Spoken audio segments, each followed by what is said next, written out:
பெண்ணாக இருந்தால் தனுஷை அப்படி செய்திருப்பேன். பொறாமைப்பட்டு பேசிய பிரபல தமிழ் ஹீரோ. நடிகர் தனுஷ் தமிழ், ஹிந்தி மொழிகளைத் தாண்டி ஹாலிவுட் படத்திலும் நடித்திருக்கிறார். அவருக்கு பெரிய அளவில் ரசிகர் கூட்டமும் இருக்கிறது. நடிப்பது மட்டுமின்றி தற்போது படங்கள் இயக்குவதிலும் முழு கவனம் செலுத்தி வருகிறார் தனுஷ். ஸ்ரீகாந்த் பேட்டி. நடிகர் ஸ்ரீகாந்த் சமீபத்தில் அளித்த பேட்டி ஒன்றில் அவரிடம் நீங்கள் யாரையாவது பார்த்து பொறாமைப்பட்டிருக்கிறீர்களா என கேள்வி கேட்கப்பட்டிருக்கிறது.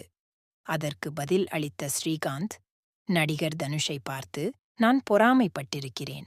நாங்கள் ஒருமுறை ஒன்றாக பணியாற்றிய போது டான்ஸ் மாஸ்டர் இல்லாத நிலையில் தனுஷ் தான் லேடி ஆர்டிஸ்டுக்கு டான்ஸ் சொல்லிக் கொடுத்தார்.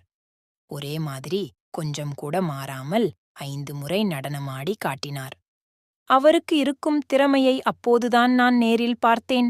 அவர் பெண்ணாக இருந்திருந்தால் நான் காதலித்திருப்பேன் என ஸ்ரீகாந்த் பேட்டி அளித்திருக்கிறார்.